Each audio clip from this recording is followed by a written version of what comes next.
what, I could set my watch by what was going to take place. I knew what before I even arrived, I knew what the entrance was going to look like. I understood that I would probably be greeted. I knew that I had an opportunity to use the check-in facility and that there was someone at my disposal 24/7. I knew exactly what type of little bliss amenities would be sitting on my countertop when I walked in. I knew that housekeeping, by the time I get back there, housekeeping will have been through and tidied up. So the visitor experience, it's a safe bet with hotels. With home sharing, there's just a whole list of question marks. And we see this as being a concern and an issue. And this does take place where people are saying, this is not what I bought into. There's no regulation short of with the accommodation sharing. There's really only two facets that kind of control that.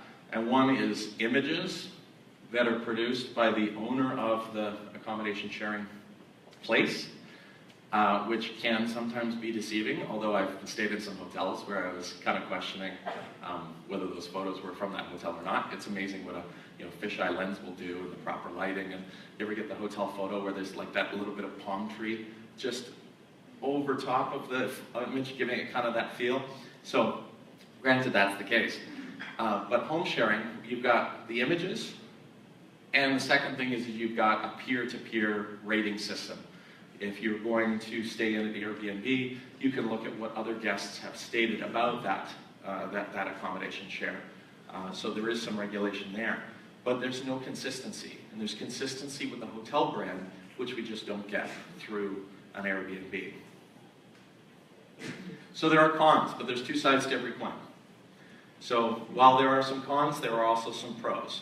And we're going to talk about how having Airbnb actually increases available lodging.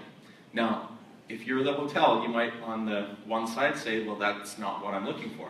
I would prefer more in the direction of a monopoly. If we had the only rooms in the city, we could probably increase our average daily rate. But there are some events that actually exist because Airbnb is in place. And some events succeed due to the fact that Airbnb, and I'm going to take you through a case study in just a moment. The other side in the pro is hosts can really be great city ambassadors. Wouldn't it be a dream, all of us in the tourism industry, if we knew that when people came to our destination, that they would be accompanied or treated or connected with a local to be able to discuss where to go? What's a good spot? Oh, avoid this street because there's current construction on there. Having a city ambassador and giving that real locals experience is absolutely huge for the guest experience.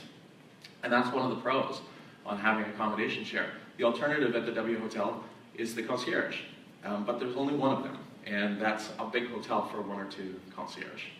The other part is it actually increases economic impact. I talked a moment ago about how it was difficult to track the economic impact, but it's been proven that it actually increases economic impact.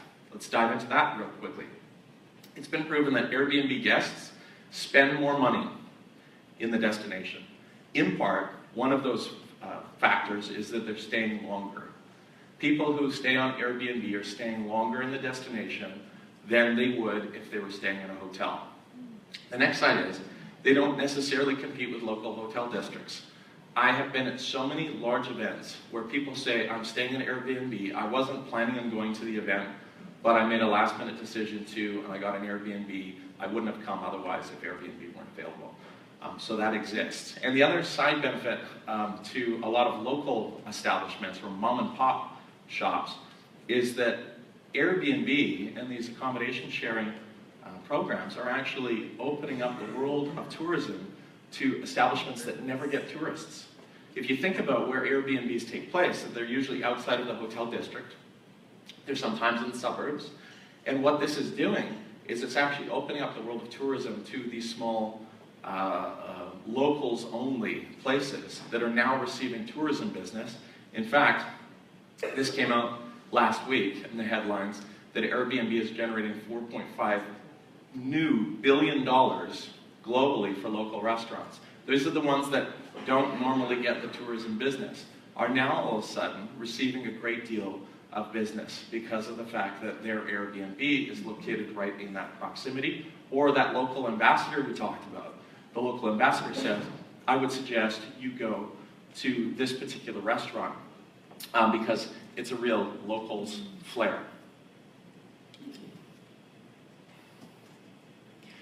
So there are pros and there are cons, and there's no question. You'll notice what was missing on the cons is commission, rebates, all the rest of it, the known entities from a planner side or from the event organization side. But that is something that is going to be rectified as we move forward. So let's talk a case study. This is an event that I know very well. This is one of our clients. We transact all of the hotel reservations for South by Southwest in Austin, Texas. You've got 85,000 registered attendees that are coming, but you have 400,000 plus visitors that are coming in for this event in Austin, Texas each year. Okay, look at these numbers. 60,000 room nights are consumed inside of the block.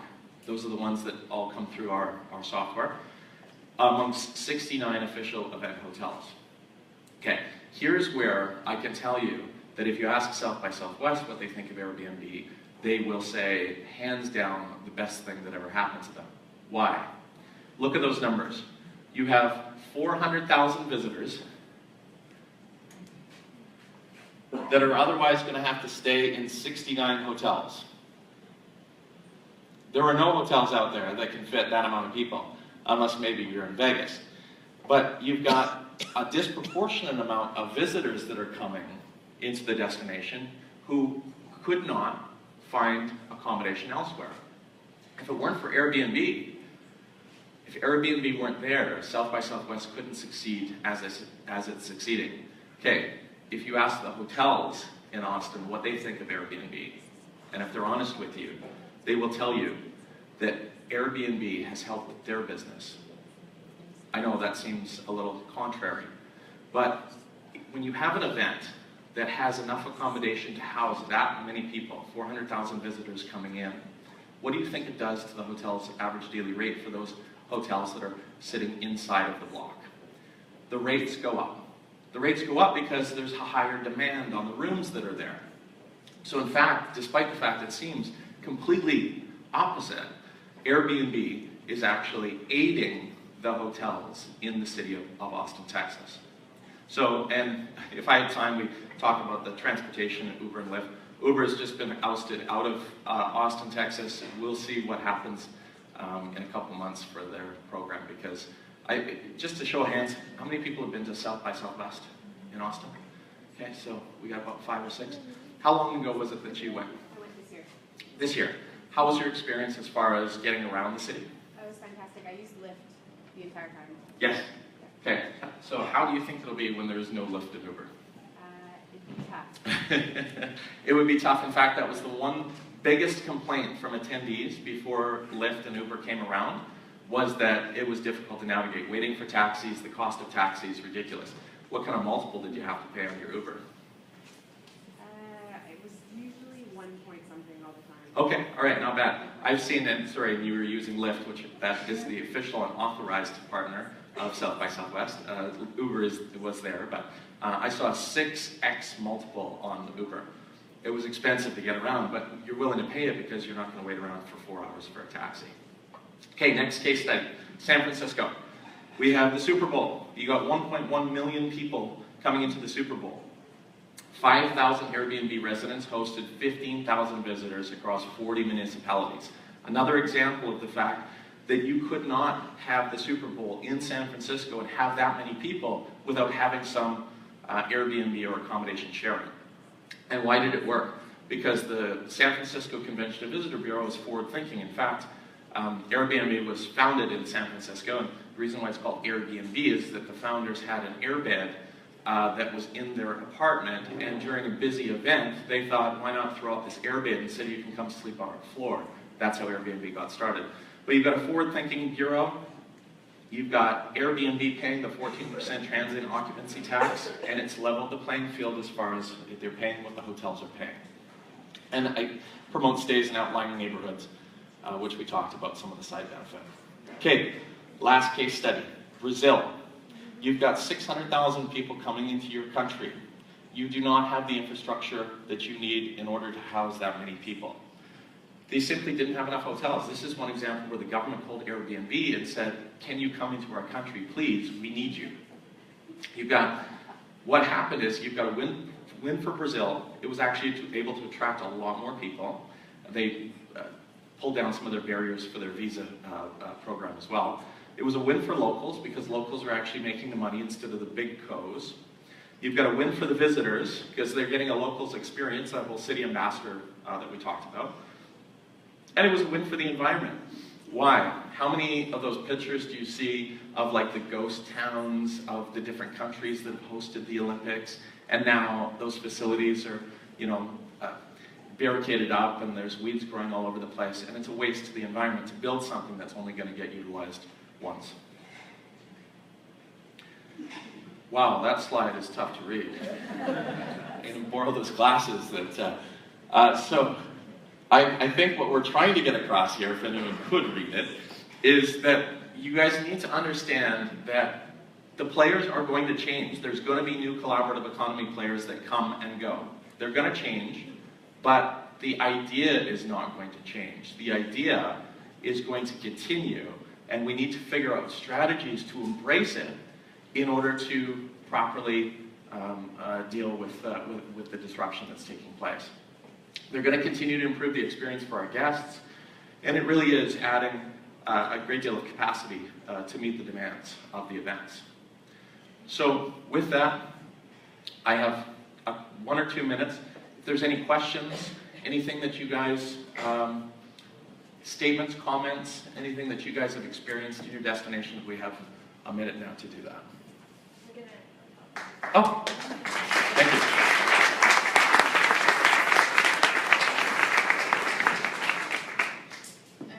Oui, on prend les questions. Donc, vous voyez les collègues, ils ont les micros. Quand vous voulez poser une question, juste vous présenter d'abord. C'est plus convivial. Soyez pas gênés. Vous pouvez la poser en français, je peux traduire. S'il y en a qui préfèrent.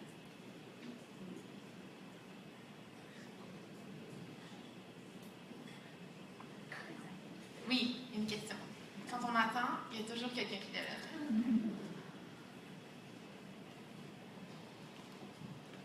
We talked a lot. Hi, my name is Marianne. I work for Vaudreuil-Soulanges region, suburb of Montreal. And we talked a lot about the big cities, but what about the regions and suburbs? Do you see nice examples about those areas? That's a good question. As far as accommodation sharing goes, what we're seeing is that what started in the big tier 1 cities, the big cities that everyone wants to go to, we're starting to see filter down. Convention and visitor bureaus happen to be a large part of our market, and our software is used in a lot of the tier 2 and tier cities. We're starting to see the Fargo, North Dakotas. We're starting to see, the Oklahoma cities that are now benefiting from having accommodation sharing, which again is creating a great deal of unrest from the hotel community, but they're all trying to figure out how that they can properly embrace it. The CVBs are trying to figure out how they can get that taxes. The city's trying to figure out how. And it's only a matter of time. It's kind of like the unregulated taxes question. It's only going to take, the next probably, 12 to 24 months for everyone to fully embrace and figure out how to get their fingers in it. So yes, big cities, this is big for the large cities, but it's filtering down now to some of the smaller centers as well. Est-ce qu'il y a une autre question? Ça va? Jeff, thank you very much. Thank you. Thank you very much.